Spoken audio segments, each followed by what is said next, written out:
Bismillahirrahmanirrahim. Alhamdulillahi Rabbil Alamin. Wassalatu wassalamu ala al-habib al-mustafa Abil Qasim Muhammad. Allahumma salli ala Muhammad wa ali Muhammad. Allahumma salli ala Muhammad wa ali Muhammad. Allahumma salli ala Muhammad Wa alihi at-tayyibin at-tahirin wa ashabihi al-muntajabin wa man tabi'ahum bi ihsan ila yaumiddin. Allahumma bihaqqi Muhammadin wa ali Muhammadin alayk salli ala Muhammad wa ali Muhammad warzuqna wa walidayna wa azwajana wa awladana wa dhurriyyatina min ba'dina hubba Muhammad wa ali Muhammad.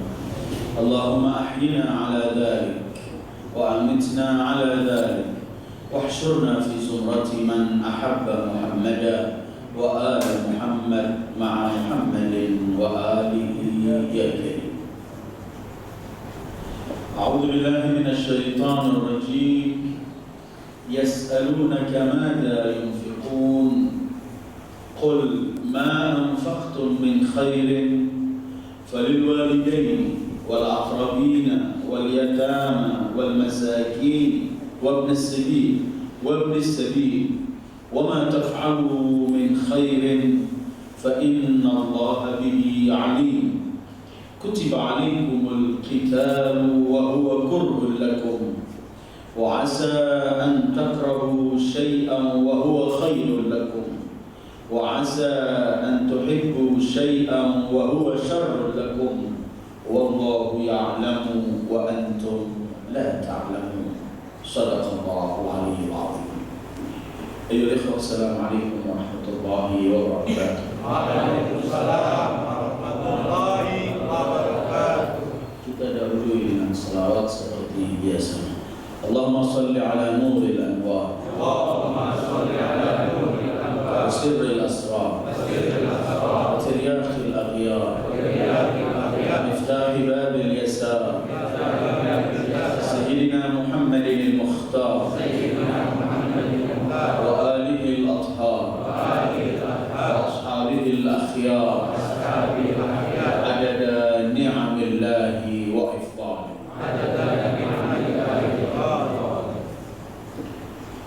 Kita teruskan kajian kita dalam surat Al-Baqarah dan malam ini kita berhenti pada ayat 215.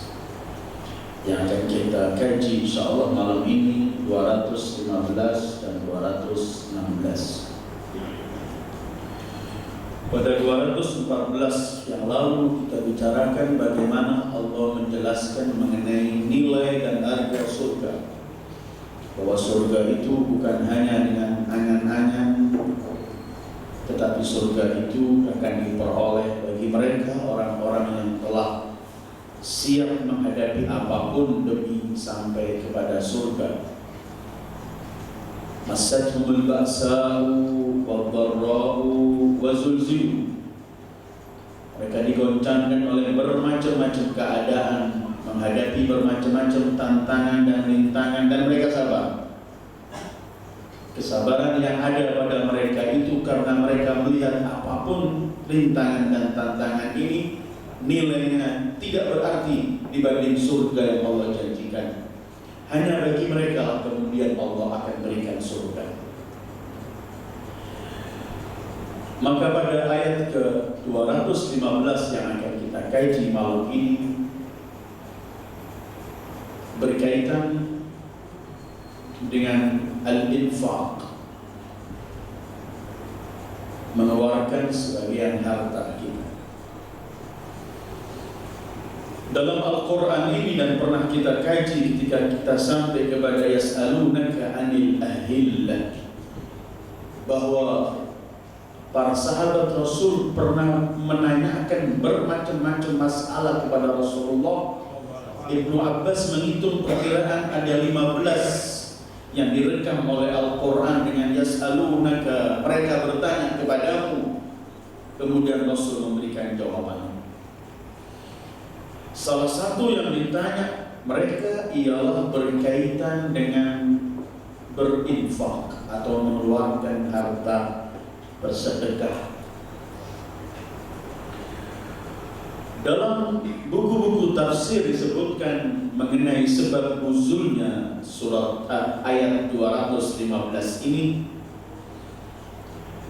ialah ketika Rasul sallallahu alaihi wasallam didatangi oleh seorang yang bernama Amr ibn Jamuh, salah satu sahabat Rasul bernama Amr ibn Jamuh. Orang tua sudah usia lanjut, tapi dia orang yang kaya. Ia datang menghadap kepada Rasul sallallahu alaihi wasallam. Kemudian ia berkata, "Bima atasaddaq wa ila man atasaddaq?" Ya Rasulullah, apa yang harus ku sedekahkan, ku infakkan, dan kepada siapa aku berikan infak ini? Jadi dia datang untuk menanyakan dua hal. Apa yang harus saya infakkan dan kepada siapa? Walaupun sebenarnya nanti pada ayat 219, artinya 4 ayat setelah ini, ketika nanti ada pertanyaan dalam satu ayat, 2 kali pertanyaan dimulai dengan yas'alunaka 'anil khamri wal maisir. Mereka bertanya berkaitan dengan arak dan judi. Di tengah-tengah itu Allah juga menyebutkan wa yas'alunaka madza yunfiqun qul 'af. Mereka juga bertanya apa yang harus kita infakkan. Mereka jawaban Allah al-'af. Nanti dan mengatur al-'af kelebihan yang kita miliki. Cuman dalam ayat ini Allah menjelaskan sekaligus dalam 2:15 ini apa yang dikeluarkan dan kepada siapa kita keluarkan harta itu. Para mufassirin menyebutkan ini bukan berkaitan dengan zakat yang wajib, tapi ini berkaitan dengan infak dan sedekah di luar kewajiban. Karena kita dalam Islam ini telah Allah atur ada kewajiban zakat wajib kita keluarkan. Ada yang bukan wajib di luar zakat, seperti yang lis-sa'ili wal mahrum dan semuanya. Amr bin Jamuh datang, dia punya harta yang begitu banyak, kemudian dia berkata, apa yang harus kuinfakkan dan kepada siapa? Maka turunlah ayat, yas'alunaka madza yunfiqun. Mereka bertanya apa yang harus dikeluarkan. Jawaban Allah lebih terbanyak kepada siapanya. Karena ada dalam Al-Quran bermacam-macam ayat, sesuatu itu tidak ditanyakan hakikatnya karena pasti mafhum, tetapi ditanyakan sifatnya. Seperti ketika Bani Israel, ketika mereka bertanya masalah lembu, innal baqara tashabaha alaina, bukan mereka tidak tahu lembu sapi, tapi mereka tahu sapi yang apa yang harus dikeluarkan. Mereka bukan tidak tahu apa yang harus diinfakkan, pasti mungkin masalah harta, tapi karena itu jawaban Al-Quran lebih banyak yang dijelaskan kepada siapa dikeluarkan harta ini, walaupun dua-duanya sebenarnya dijawab dalam ayat ini. Mereka bertanya apa yang harus dikeluarkan dan kepada siapa. Yas'alunaka madza yunfiqun. Jawaban Allah, qul ma anfaqtum min khairin. Apa saja yang kalian infakkan dari kebaikan, min khairin. Ini seakan-akan menjawab pertanyaan pertama, apa yang harus aku keluarkan? Maka jawabannya adalah khair. Khair itu asal kata, kalimat khair itu artinya lawan kata syar yang jelek. Khair itu baik, lawan katanya jelek. Walaupun dalam Al-Quran juga al-khair diartikan harta. Innahum lihubbil khairi lasyadid, artinya lihubbil mal. Dan harta disebut al-khair oleh Al-Quran. Memang harta itu baik kalau mampu kita memegang dan kalau kita pandai menyalurkan harta tersebut, maka sebaik-baik yang akan kita bawa bekal adalah juga termasuk harta. Karena itu disebut oleh Allah khair. Tetapi kalimat ini khair, walaupun bisa diartikan harta, tetapi kalimat khair di sini qul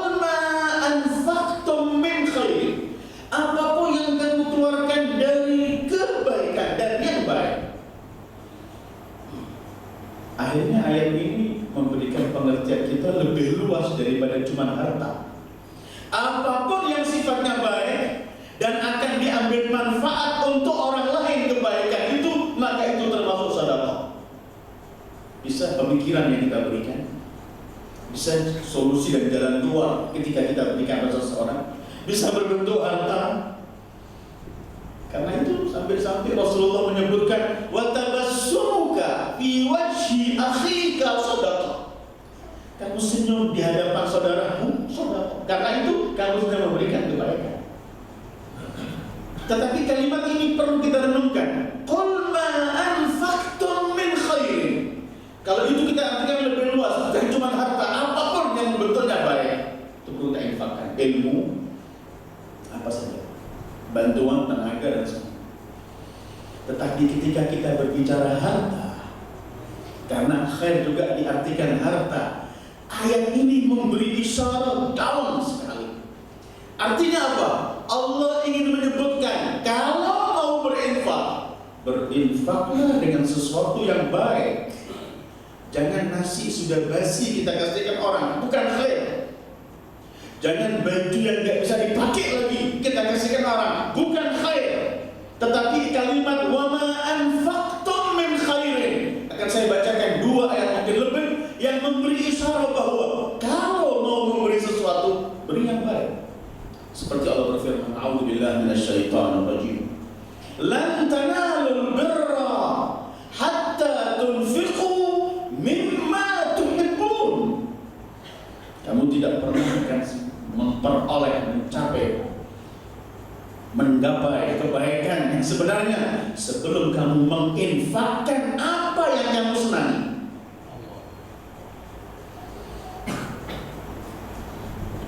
Jadi kalau memberi sesuatu, memberi yang khair, bukan yang syar.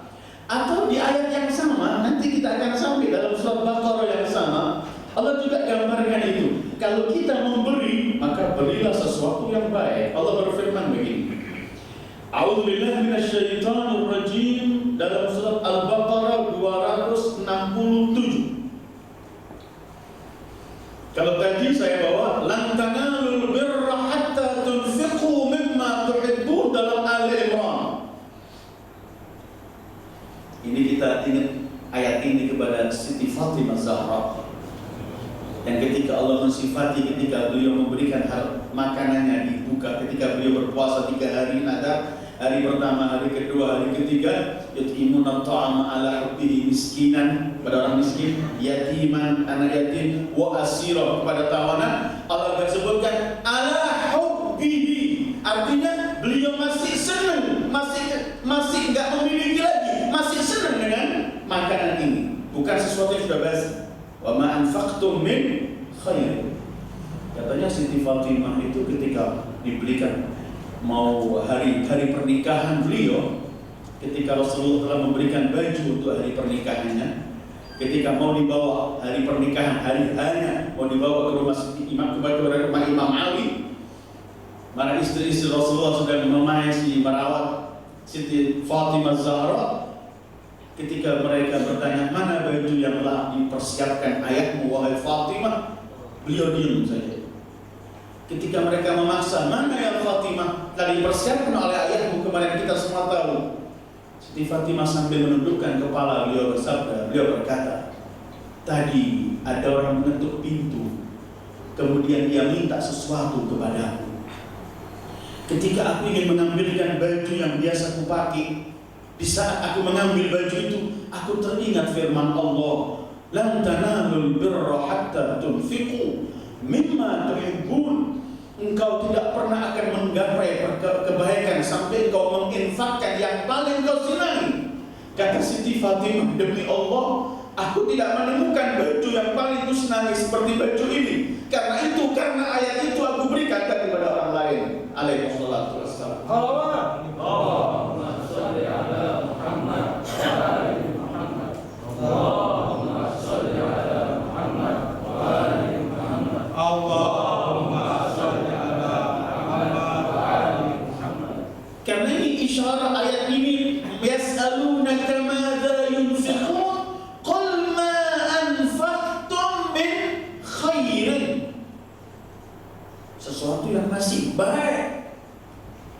Karena itu dalam Al-Baqarah 267 Allah berfirman semacam ini. A'udzu billahi minasyaitonir rajim. Ya ayyuhalladzina amanu anfiqu min thayyibati ma kasabtum wa mimma akhrajna lakum minal ard wa la tayammamul khabitha minhu tunfiquna wa lastum bi'akhidhi illa an tughmidu fihi wa'lamu annallaha ghaniyyun hamid. Wahai orang-orang yang beriman, infaklah, infakkan, berikan, infakmu. Apa? Min thayyibat, dari sesuatu yang paling baik apa yang kamu miliki. Tadi, wa ma anfaqtum min khairin min thayyibati ma kasabtum. Apa yang kamu peroleh, yang layak dimakan, yang layak dipakai. Terus, wa mimma akhrajna lakum minal ard, dan dari hasil-hasil tanaman bumi apapun kalau panen, buah-buahan dan semuanya, kasih yang baik sama orang. Min thayyibat, milih yang baik. Kemudian Allah menyebutkan, wala tayammamul khabitha minhu, jangan kamu mencari yang paling-paling jelek yang kamu sudah enggak mau.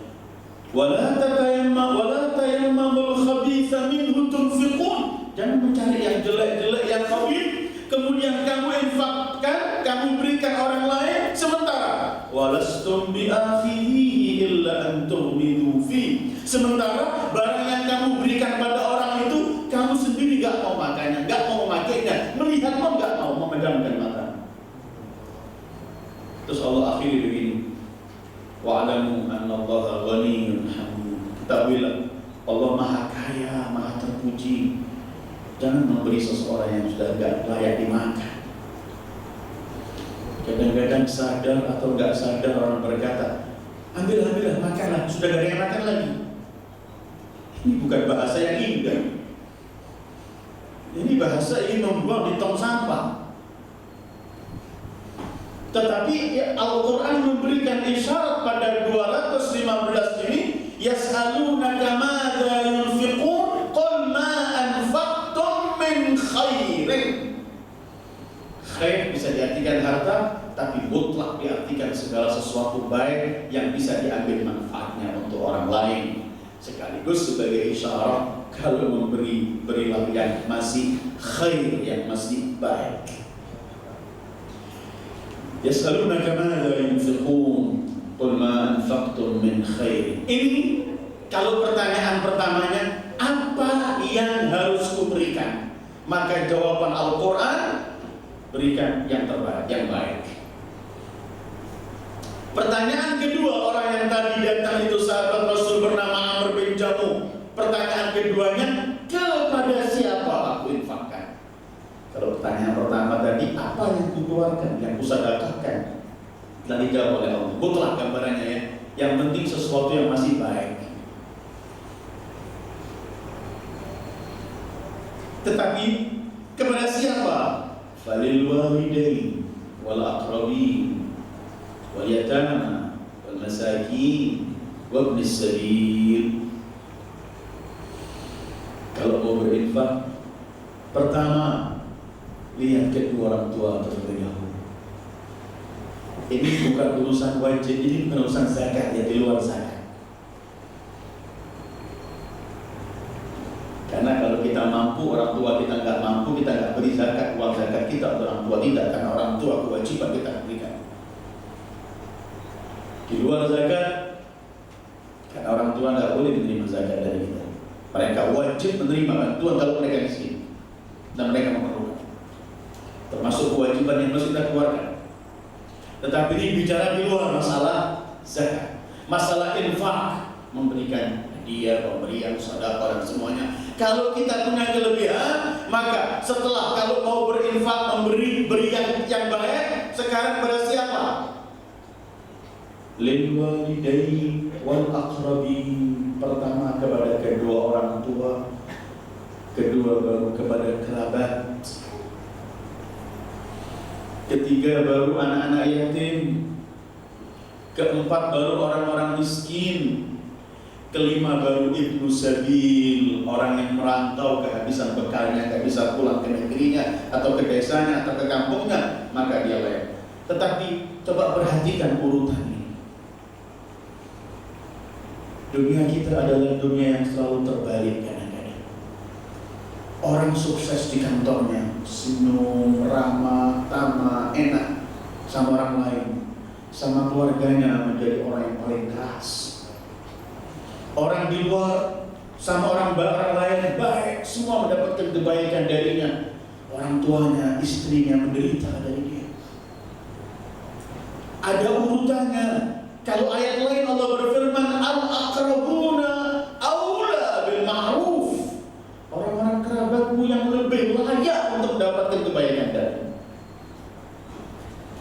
Kalau mau punya kelebihan, mau memberi sesuatu, beri terlebih dahulu kedua orang tua kita.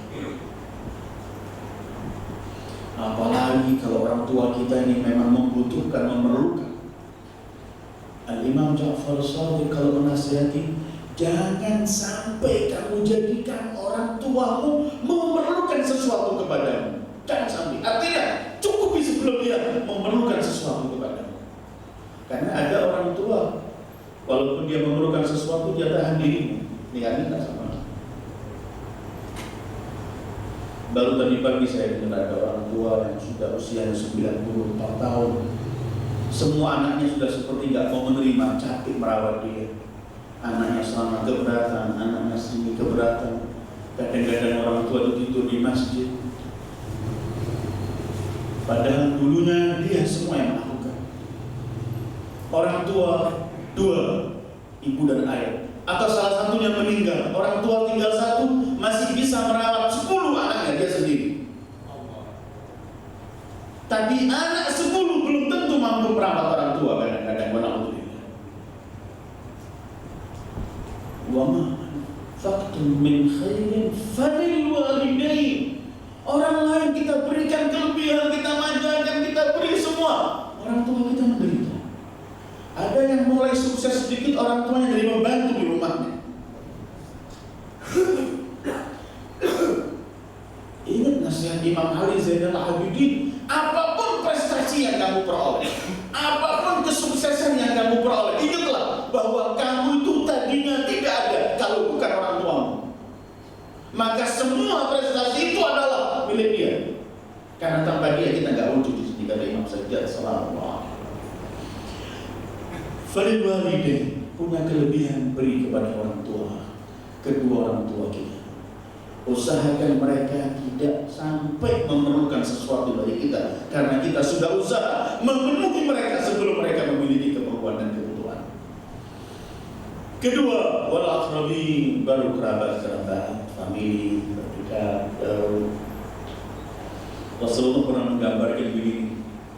Kalau kamu memberikan hartamu, memberikan bantuanmu kepada famili, keluarga, kerabat familimu, kamu mendapatkan 2 pahala, kata Rasulullah. Pertama, pahala kamu berinfak hartamu. Kedua, pahala kamu menghubungi silaturahim yang Allah wajibkan untuk kamu hubungi. Al-aqrabin termasuk orang-orang yang kerabat dekat. Kadang-kadang yang wajib orang abaikan. Yang nggak wajib untuk supaya disanjung orang, dibangga-banggakan orang, dia kasih semua orang sana sini. Tapi orang tuanya, istrinya pun tidak mendapatkan hak yang semestinya, warganya pun tidak mendapatkan hak yang semestinya. Katanya Allah, kalau berinfak pertama, berinfaklah yang baik, yang layak untuk bisa dipakai dan dimakan dan semuanya. Kedua, kepada siapa? Pertama, kepada al-walidain, kedua orang tua. Wal aqrabin, kepada kerabat-kerabat. Al-aqrabuna aula bil ma'ruf. Ketiga, kepada anak-anak yatim yang telah ditinggalkan oleh ayahnya. Yatim. Kalau bahasa Al-Quran juga yatim bukan cuma diberi, tapi tukrimunal yatim, bahasa Al-Quran. Karena anak yatim bukan gak cukup diberi harta, tapi harus juga dimuliakan. Bahkan Rasulullah pernah bersabda begini, sallallahu alaihi wa alihi wa sallam, sallallahu alaihi, Kalau kamu mulai melihat air matamu beku, susah menangis, hatimu beku keras, peganglah kepala anak yatim. Pegang. Terus muliakan dia.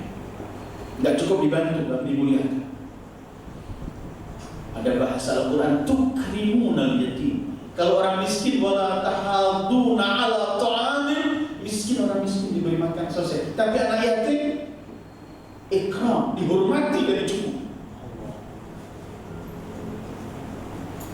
Karena itu sebaik-baik rumah yang di situ ada anak yatim dimuliakan, dan sejelek-jelek rumah di situ ada anak yatim yang disia-siakan. Karena itu makan harta anak yatim, makan api di perutnya, dia nggak sadar. Alladzina ya'kuluna amwalal yatama zulman innama ya'kuluna fi butunihim nara wa sayaslawna sa'ira.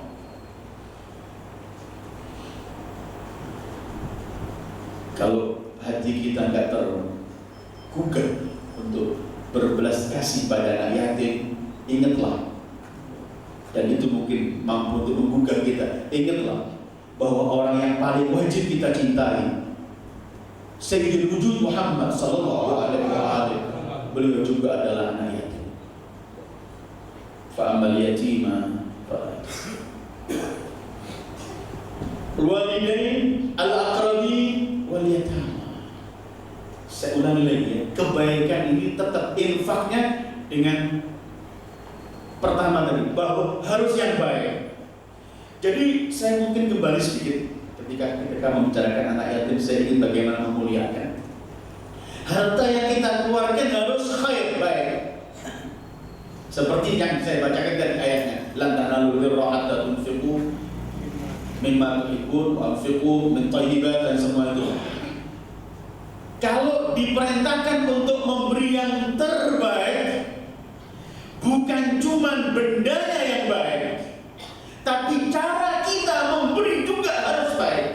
Jadi kalimat ma'anfaqtum min khairin, kalimat khair ini luas sekali. Khair benda, benda itu harta, benda itu pakaian, benda itu apapun yang kita berikan harus baik. Pertama, cara memberikan juga harus baik. Karena apa?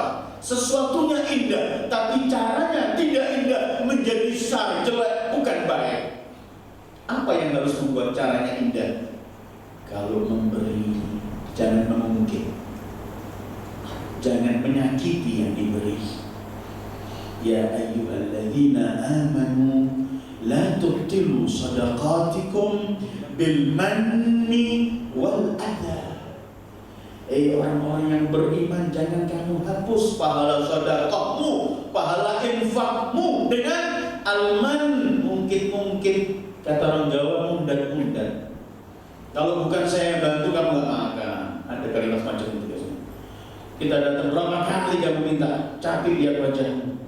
Kalimat-kalimat semacam ini mengganggu.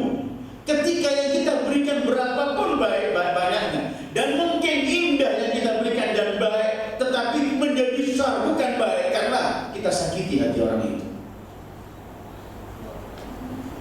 Bil manni wal adza, adza itu mengganggu.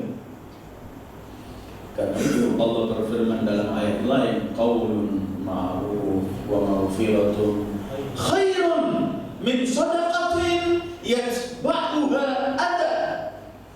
Kamu menolak orang yang minta, maaf hari ini saya bisa mengasih, mudah-mudahan Allah mengampuni saya karena tidak mampu mengampuni kita semuanya. Ini kalimat menolak tapi dengan kata-kata yang enak lebih baik daripada memberi tetapi sambil mengganggu yang kita beri. Hati-hati, yang datang itu hamba Allah. Kalau kita datangi orang minta keperluan, orang itu juga seperti kita manusia. Dia juga nggak mau datang meminta kalau bukan karena terpaksa. Pertama mohonlah kepada Allah, bersyukurlah di hati. Selamat Allah berikan aku kecukupan sehingga aku gak datang pergi pada orang-orang. Semoga aku dan keluarga aku dijaga dan semacam ini. Kemudian bukti syukur itu berikan yang ada. Kalau tidak, ungkapan dengan kata-kata yang baik. Karena Allah tidak senang kalau ada orang menyakiti hambanya, siapapun dia. Karena itu firman Allah bahwa Dia adalah Ghaniyun Hamid, Maha Kaya dan Maha Terpuji. Al-aqrabin, al-walidain, wal-aqrabin, wal-yatama, wal-masakin. Kemudian pada orang-orang miskin.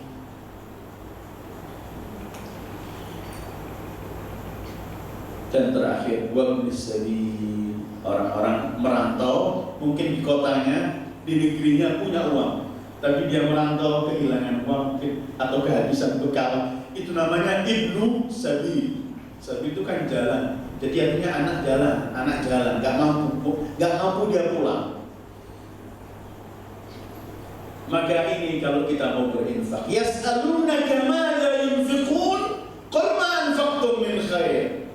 Pertama, apa yang kita keluarkan yang baik, jangan yang jelek, apapun bentuknya.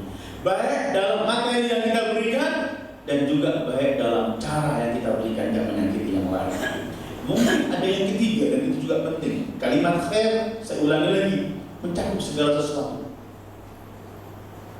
Karena Imam Ali mengatakan ma khairun ba'da, tidak ada kebaikan disebut kebaikan yang nanti akhirnya jelek. Ada kebaikan materinya bagus, bendanya bagus, baju yang kita beli bagus, makanan yang kita berikan enak, bukan makanan yang sudah hampir basi. Cara kita memberikan juga sopan, indah didengar oleh yang menerima, enak hati. Tapi jangan berikan barang haram, itu juga enggak akhir. Kasih barang yang baik. Walaupun yang menerima dari kita itu tidak ada hubungan dosa, tapi kita enggak boleh sering kita memberikan hal-hal sisanya riba kita berikan orang lain saja. Yang masih butuh dia juga. Apakah itu dilarang dalam Islam? Ada beberapa fatwa mengatakan boleh. Ketika untuk obat untuk segala macam, tetapi bukan hanya dicari yang itu. Wa ma anfaqtum min khairin, apapun yang bentuknya baik, makanan yang masih layak, pakaian yang masih layak, dan semuanya layak, dan kata-kata ketika memberikan juga indah kepada al-walidain, kedua orang tua, al-aqrabin, kerabat, al-yatama, anak-anak yatim, wal masakin, orang-orang miskin, wa ibnis sabil, orang-orang yang merantau dan ketika dalam perjalanan habis bekalnya. Terus Allah masih belum tutup ayat ini, masih diteruskan begini. Wa ma taf'alu min khairin. Allah ulangi lagi kalimat khairin sebagai titipan sampai 2 kali. Sekali lagi, wahai hamba-hambaku, kalau mau berinfak, berinfaklah yang baik. Berinfaklah yang baik. Wala tayammamul khabith. 267 tadi. Jangan mencari yang sudah jelek.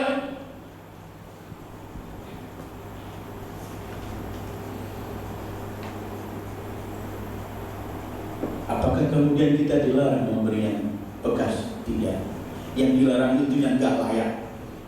Rasulullah bahkan menganjurkan kalau kamu punya baju yang baru, kamu kasih yang lama kepada yang lain.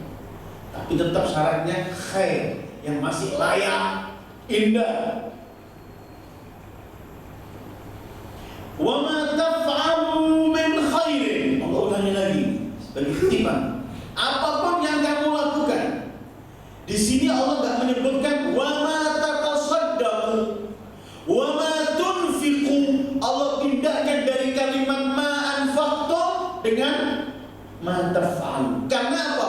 Allah ingin menyebutkan bahwa sedekah atau infak ini luas. Bukan cuma berbentuk harta, bukan berbentuk cuma makanan, pakaian, minuman, tapi juga bisa berbentuk tenaga, bantu orang, bisa berbentuk pemikiran, bisa berbentuk apapun, memberi solusi orang dan semuanya. Karena itu Allah menyebutkan wa ma taf'alu, apapun yang kamu lakukan, tetapi tetap titipan yang pertama itu min khairin, yang baik. Urusan sedekah Allah akhiri begini, wa ma taf'alu min khairin fa innallaha bihi alim. Apapun yang kamu lakukan kebaikan tadi berbentuk infak, sedekah dan semuanya, maka Dia Allah Maha mengetahui. Ayat ini memberi isyarat begini. wahai yang berinfak, jangan sibuk orang lain tahu. Yang penting dia zat yang akan membalas kebaikan, dia tahu. Ayat ini juga mengajari kita supaya kita tidak terlalu teriak-teriak. Akhirnya datang penyakit riya. La tubtilu sadaqatikum bil manni wal adha kalladhi yunfiqu amwalahu ria'an nas. Karena itu Allah mengakhiri, wa ma taf'alu min khairin fa innallaha bihi alim. Apapun kebaikan yang kamu lakukan, Allah maha ketahui dengan kebaikan yang kamu lakukan itu. Cukup dia zat yang tahu. Gak boleh kita sedekah, kita beri orang, gak dilarang. Sama sekali gak dilarang, silahkan. Bahkan ada hal-hal yang nampaknya zakat kewajiban kita tunjukkan supaya orang enggak melakukan hal. Cuma yang pandai-pandai saja menjaga hati antara kita dengan Allah. Cuma ada beberapa riwayat Rasulullah menyampaikan bahwa shadaqatus sir tudfi ghadabar Rabb, bahwa sedekah yang tersembunyi itu memadamkan kemarahan Allah, kata Rasulullah. Itu yang diriwayatkan kepada Imam Baqir, Imam Sajjad juga. Artinya Imam Baqir ketika memandikan ayatnya Imam Ali Zainal Abidin Sajjad, dia menemukan di pundaknya dan sesuatu yang ngapadah itu. Ketika Imam Baqir melihat, nangis beliau. Ketika ada yang ikut sama beliau bertanya, apa ini?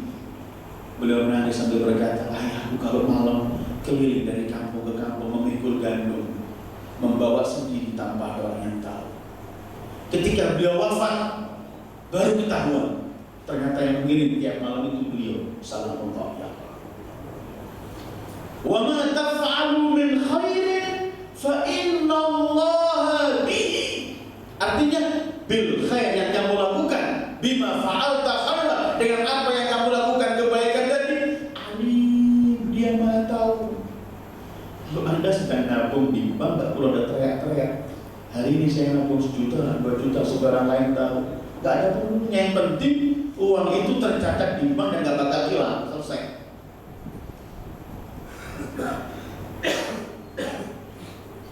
Kalau kita berbuat, lepas saja. Bahkan Imam Mahdi pernah menggambarkan begini. Kalau kamu ingin amal perbuatan kelak diketahui orang, karena manusia punya sifat, tidak bisa dipungkiri. Manusia punya sifat senang dipuji orang. Bohong orang yang berkata saya tidak senang dipuji. Setiap orang punya sifat semacam itu. Tinggal bagaimana kita mengatur sifat ini dengan diri kita. Karena ada salah satu sahabat Rasul datang kepada Rasulullah, dia berkata, ya Rasulullah, saya ini berbuat untuk Allah. Tidak pernah saya pamer yang semuanya. Cuma banyak orang muji saya. Takut orang ini. Kata Rasulullah, bagaimana hatimu? Aku berbuat untuk Allah ya Rasulullah. Kata beliau, itu kabar gembira yang Allah kirimkan terlebih dahulu kepadamu di dunia sebelum akhirat. Selagi kamu masih berkenan. Orang kan biasa senang puji. Imam Ali pernah berkata, kalau kamu ingin amal perbuatanmu kelak diketahui orang, tanam dalam-dalam, rahasia dalam. Seperti bibir itu kalau kita masukkan lebih dalam ke tanah, nanti tumbuhnya lebih menjulang jauh. Kata Imam Ali, rahasiakan jauh-jauh. Pasti nanti Allah sendiri akan memberitahu kepada hamba-hamba. Wa ma taf'alu min khairin fa innallaha bihi alim. Dari ayat 215 ini kita bisa mengambil beberapa hal. Pertama, kalau berinfak atau sedekah yang baik. Kemudian mutlak apapun arti infak dan sedekah. Kemudian yang baik dalam arti benda yang kita berikan, dan baik ketika kita memberikan dengan cara yang indah dan baik. Kedua, kepada siapa? Kepada tadi yang 5 yang disebut oleh Al-Quran, dan itu urutannya. Ketiga, usahakan bisa berbuat sir rahasia dalam bentuk sedekah. Ini juga mengajari ikhlas. Kalau kita berbuat untuk Allah, cukup dia tahu, salam, selesai. Kita teruskan ke ayat 216.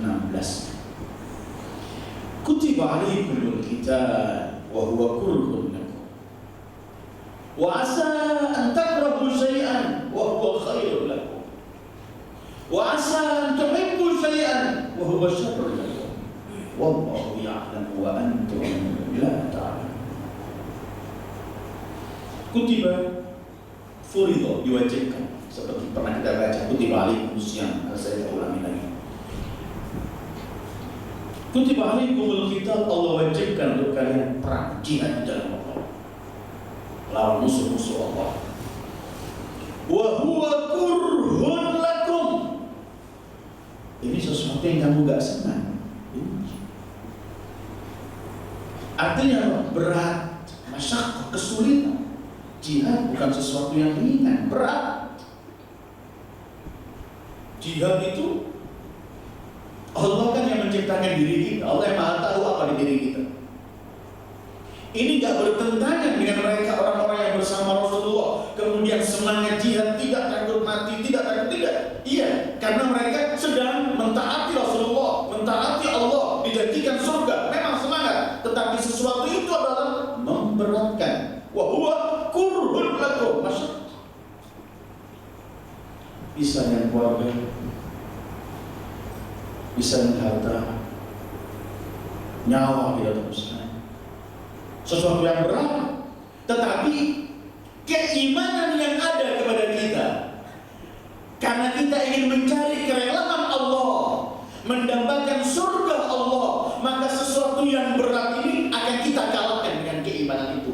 Pada asalnya ada kurhun lakum, berat, tidak enak. Tadi itu ketika para pemuda datang kepada Rasulullah SAW, kapan kita jihad ya Rasulullah? Kapan kita perang?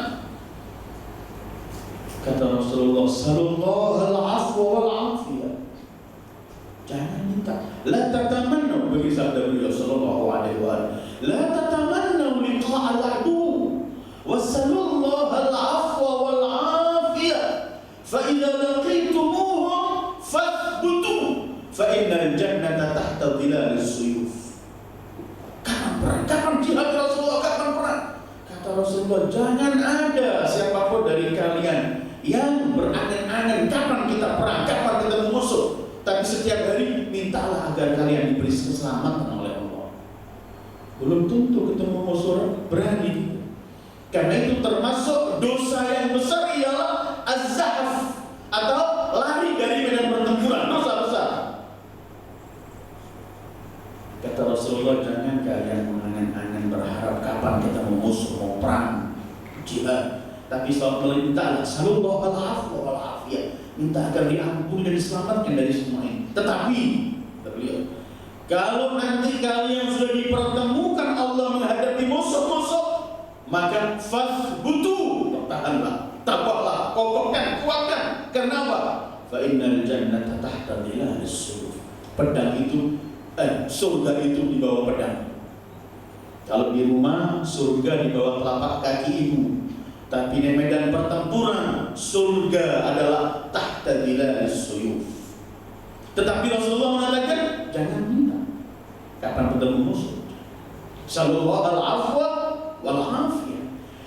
Kutiba alaikumul qital wa huwa kurhun lakum. Artinya sesuatu yang berat. Tak boleh kita menantang-nantang.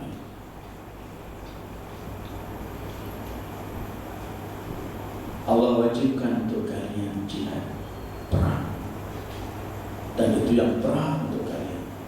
Kalian kurhun itu bukan cuma arti berat, kan benci, gak senang. Tetapi dengarkan firman Allah berikutnya, wa asa an takrahu syai'an wa huwa khairul lakum, wa asa an tuhibbu syai'an wa huwa syarrun lakum, wallahu ya'lamu wa antum la ta'lamun. Tapi banyak hal yang kamu benci, ternyata di balik yang kamu benci itu justru kebaikan untuk kalian. Dan banyak sesuatu yang kalian senangi, tapi di balik yang kalian senangi itu malah bencana untuk kalian. Allah Maha mengetahui, kalian tidak tahu. Ayat ini kita buat pegangan hidup, ayo ikhwah, dalam rangka kita menerima ketentuan Allah. Kita wajib usaha, tetapi bukan sesuatu yang kita anggap musibah, kita benci, kita tidak senang, kita belum tahu mungkin di balik itu justru kebaikan. Dalam kehidupan kita sehari-hari kita sering menyaksikan apa dalam ayat ini. Sering banyak sesuatu yang kita tidak senang ketika terjadi. Tetapi ketika lewat sehari, 2 hari, sebulan, baru kita berkata, selamat terjadi itu. Kalau enggak, hancur saya. Ketika berbicara perang yang kalian enggak senang, jihad. Ya, di balik jihad itu justru kebaikan untuk kalian. Di balik santai, tidak ngurusi jihad, tidak ngurusi menegakkan kalimat Islam, itu justru yang bahaya untuk kalian. Wa asa an takrahu syai'an wa huwa khairun lakum. Ini ayat kaitan pertamanya seperti yang kita baca malam ini, berkaitan dengan ketentuan kewajiban jihad di dalam Allah. Tetapi ayat ini mutlak untuk segala urusan kita. Karena itu kita ini boleh usaha dan harus usaha, dosa kalau nggak usaha. Kita boleh minta pada Allah dan harus minta, kalau nggak minta kita tergolong hamba yang paling congkak di hadapan Allah. Tetapi jangan mendikte Allah, tapi serahkan kepada ilmu Allah yang lebih tahu apa yang terbaik untuk kita. Karena dalam kehidupan ini ada sesuatu yang kita nggak senang, kita benci. Ada sesuatu yang kita senangi, yang kita ingin supaya terjadi. Tetapi yang kita senangi dan yang tidak kita senangi ini, ilmu mutlaknya ada pada Allah. Kita ini manusia, di balik dinding yang cuma berapa sentimeter ini, apa yang terjadi di sana, kita nggak tahu. Apalagi masa depan yang jauh. Tapi kita mempersiapkan, kita usaha wajib. Setelah itu, wa ufawwidu amri ila Allah. Innallaha basirun bil ibad. Katanya Syahid Mutahari itu setiap gerak-geriknya wiridnya cuma ini, wa ufawwidu amri ila Allah. Aku hanya pasrahkan urusanku pada Allah. Kalau kita baca doa Umar itu, inti doa Umar itu akhir, waf'al bi ma anta ahlu. Perlakukan kepadaku yang kamu yang lebih tahu. Boleh saya minta ini ya Allah, minta ini ya Allah, minta ini ya Allah, seperti Imam Sajjad untuk minta bagaimana musuhnya supaya dihancurkan, tapi tetap dalam doa beliau itu semua adalah kami serahkan kepada Engkau yang lebih mengetahui mengenai semua itu ya Allah. Dalam kehidupan kita banyak sesuatu yang kita benci, tapi di balik itu ada kebaikan. Banyak yang kita harapkan, kita bayangkan indah dan baik, tapi di situ adalah tempat kehancuran kita. Karena itu orang yang paling nikmat hidupnya ialah orang yang usaha, orang yang berdoa, tapi kemudian ia pasrah apa yang Allah berikan kepadanya, itu yang terbaik untuknya. Maka dia tidak pernah stres dalam kehidupan ini.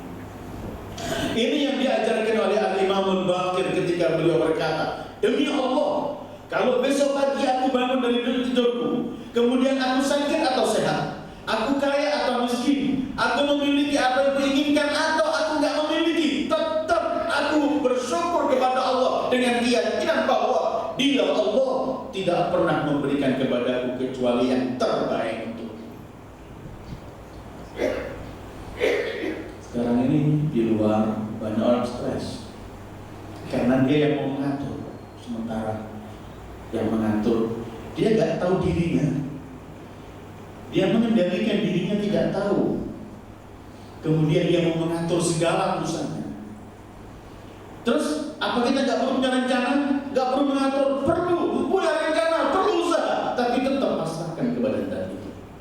Setiap kita menganggap diri kita telah mampu, setiap itu kita gagal. Begitu Qarun berkata, innama utitu ala ilmin indi. Hei Musa, Aku kaya karena kepandaianku. Spontan, fakhasafna bihi wa bidarihi al-ard. Di hadapan Allah nggak boleh orang menepuk dadanya aku tuh. Kata Imam Ali, seingatku dalam kehidupan ini aku nggak pernah berbuat baik kepada siapapun dan aku nggak pernah menyakiti kecuali pada diriku sendiri. Ajib kata-katanya. Karena ketika apapun yang kita buat baik untuk orang, in ahsantum li anfusikum. Apapun kalau kita punya rencana jelek untuk orang lain, yang sebenarnya wa in asatum, maka kamu berbuat begitu. Artinya apa? Kita usaha dan lakukan yang terbaik. Setelah itu,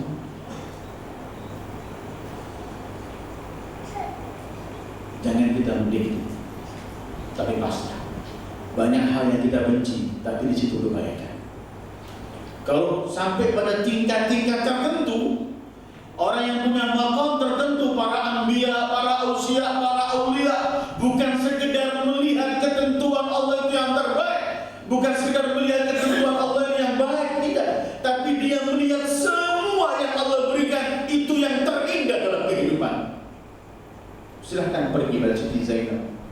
Ketika banyak beliau berkata, ma ra'aitu jamila. Gak ada kehidupan ini kecuali keindahan.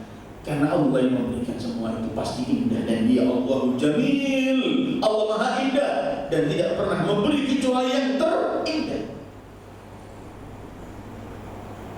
Orang kalau punya perasaan dalam hidupnya begini, saya nggak tahu, yang Maha mengetahui Allah, maka serahkan pada Allah. Jangan kita sakit, kemudian kita pergi ke dokter.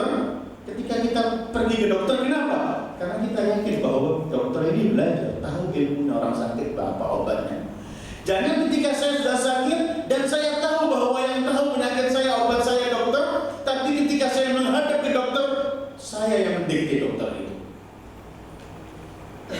Semestinya di hadapan dokter itu serahkan, biar dia memeriksa, biar laboratoriumnya semua selesai, kemudian terima apa yang akan diberikan resep untuk obatnya. Jangan dia depan dokter itu mengenai penyakit dan kesehatan kita. Ini saya bicara dokter yang sebenarnya dokter. Kalau memang sekarang ini banyak dokter yang cuma punya silakan ya. Cuma saya bawa contoh bahwa karena dalam lafaz tabib itu pernah dibawa oleh hadis qudsi yang pernah saya bawa tempat ini. Ketika Allah berfirman, antum kal marqa, kalian di hadapan yang sakit, wa ana tabib, aku yang menyembuhkan kalian, maka serahkan kepadaku, aku yang paling tahu apa yang harus selesaikan. Karena itu Allah akhiri, wallahu ya'lamu wa antum la ta'lamun. Jangan yang tidak tahu kita mengajar. Serahkan kepada yang tahu. Kalau yang tahu manusia tetap terbatas ilmunya. Tapi kalau yang tahu itu yang Maha mengetahui, yaitu Allah, wala yuhituna bi syai'in min ilmihi. Tiada satu makhluk pun yang mampu mencakup ilmu Allah, maka serahkan kepadanya. Jadi ayat ini sebenarnya mengajarkan begini, ya ikhwan. Yang Maha mengetahui mengenai yang baik dan yang tidak baik terhadap kita adalah Allah. Kedua, yakinilah bahwa Allah tidak pernah memberi kecuali yang terbaik kepada hamba-Nya.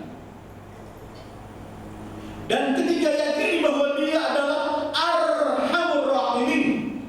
Bukan kita yang mencintai diri kita, yang paling mencintai diri kita adalah Dia, Allah. Maka serahkan kepadanya. Wallahu ya'lamu wa antum. Kita ini besok yang kita lakukan apa enggak tahu. Jangan besok 1 jam lagi rencana silakan. Banyak orang merencanakan sesuatu, tasnya sudah dibuka, dimasukkan baju-bajunya, besok akan terbang pada pesawat yang pertama, malam dia tidur gak bangun lagi nanti. Dan ini bukan cerita, dalam kehidupan kita saksikan. Wala tadri nafsun madza taksibu ghadan, wala tadri nafsun bi ayyi ardin tamut. Begitu kata Allah. Tidak ada satu jiwa yang tahu apa yang harus melakukan besok, dan tidak ada satu jiwa pun yang tahu di mana dia akan mati. Karena itu ketika Imam Ali ditanya, wahai Ali bin Abi Thalib, dari mana kamu tahu kalau ada Allah ini? Kalau ada Allah ini, dari mana kamu tahu? Kaifa arafta rabbak? Bagaimana kamu bisa kenal Tuhanmu ya Ali? Jawaban beliau simpel. Araftuhu bifaskhil azab. Aku kenal adanya Allah dengan apa? Gagalnya rencana. Setiap aku melakukan rencana sesuatu sering gagal. Baru aku sadar yang mengendalikan diriku bukan diriku, ada zat yang mengendalikan aku, dan itulah Allah Tuhan. Yakini Allah Arhamur Rahim. Yakini Allah tidak pernah memberi kecuali yang terbaik, dan yakini Allah yang paling tahu apa yang terbaik untuk kita. Maka apapun yang ada pada kita, kita terima. Setiap kita menerima ketentuannya, setiap kita lapang dada kita, karena Dia Arhamur Rahim, karena Dia tidak memberi kecuali yang terbaik, karena Dia tidak pernah akan mensia-siakan hambanya, karena Dia lebih mengetahui apa yang terbaik untuk hambanya. Kutiba alaikumul qitalu wa huwa kurhun lakum. Saya tidak bicara masalah kita dan jihad, ayat-ayat sebelumnya pernah kita bicarakan. Tapi ayat yang terakhir tadi tidak kita buat pegangan dalam hidup. Banyak sesuatu yang kita benci, ternyata di balik yang kita benci itu baik untuk kita. Banyak sesuatu yang kita senangi, ternyata di sesuatu yang kita senangi itu adalah kehancuran untuk kita. Yang Maha mengetahui Allah, karena itu serahkan saja kepada Zat yang Maha mengetahui. Wallahu ya'lamu wa antum la ta'lamun. Inilah kajian ayat yang dua ayat yang kita kaji malam ini. Wassallallahu ala khairi khalqi Muhammad wa alihi ajma'in. Wassalamualaikum warahmatullahi wabarakatuh.